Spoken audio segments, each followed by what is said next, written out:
ఏం జరగకపోతే ఇది ఎందుకు జరుగుతుంది? కుటుంబంలో పెద్దోడా ప్రార్థన చేసుకుంటున్నావా? నీ జీవితం ఎలా ఉందిరా?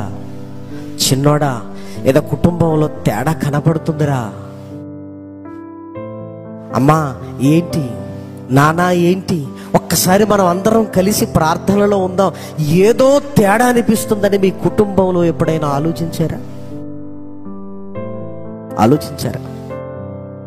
ఎందుకోనండి, మనకు ధైర్యం, మన ఇల్లు, మన పొలాలు, మనకుండే డబ్బు, ఇవా మనకు ధైర్యాన్ని ఇచ్చేటి.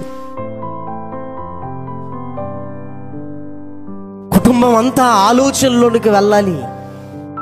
ఎందుకంటే యవనస్తుడికి తెలియదు నేనేం తప్పు చేశాను, నేను తప్పు చేస్తే కుటుంబానికి ఏంటని తెలియదు. ఒరే లేదురా, నీ తప్పు కూడా మన కుటుంబం బలవుతుందిరా, బలవుతుంది. పాపం నిప్పు లాంటిది, ఇదిగో నిన్ను దహించి వేస్తుంది, నీ తర్వాత మన కుటుంబం కూడా కాల్చివేయబడుతుందిరా. ఒరే జాగ్రత్తగా ఉంటున్నావు కదా, నువ్వు జాగ్రత్తగా ఉంటున్నావు కదా.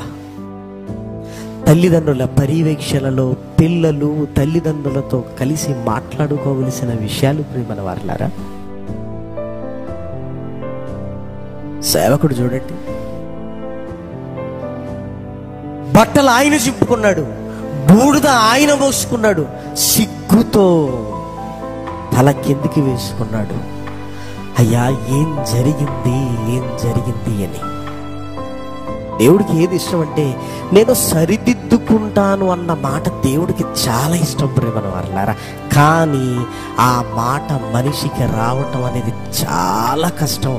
మనిషి ఎప్పుడు కూడా నాది తప్పైపోయింది క్షమించండి అని ఇంకొకరి దగ్గర అడగటం అనేది తన ఈగో హర్ట్ అవుతుంది అనుకుంటాడు, ఎప్పుడు అడగడు ప్రియమైన వారలారా.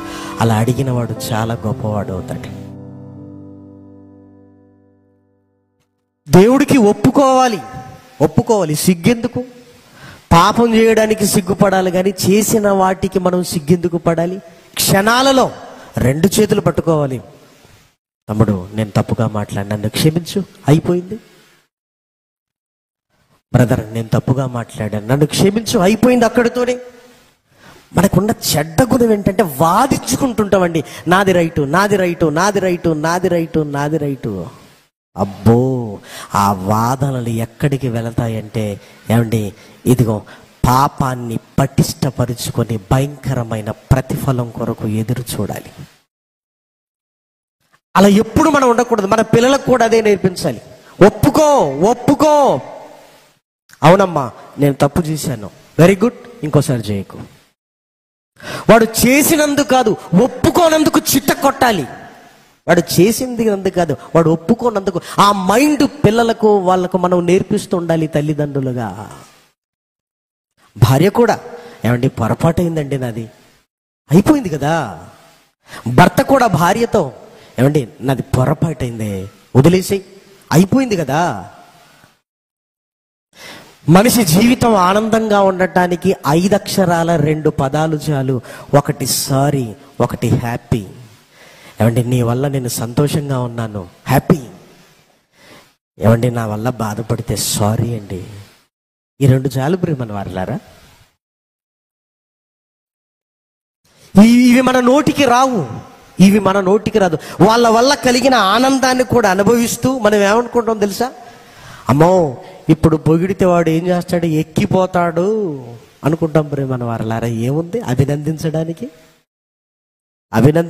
ఏముంది చెప్పండి? అది విశాలమైన దృక్పథం. ఒకరిని నువ్వు అభినందిస్తున్నావంటే నీది చాలా గొప్ప మనస్సు. నువ్వు క్షమాపణ అడుగుతున్నావంటే చాలా ఉన్నతమైన మనసు నీది, ఉన్నతమైనది. విశాలమైన మనసు కలిగి ఉండాలి, ఉన్నతమైన భావాలను మనం కలిగి ఉండాలి.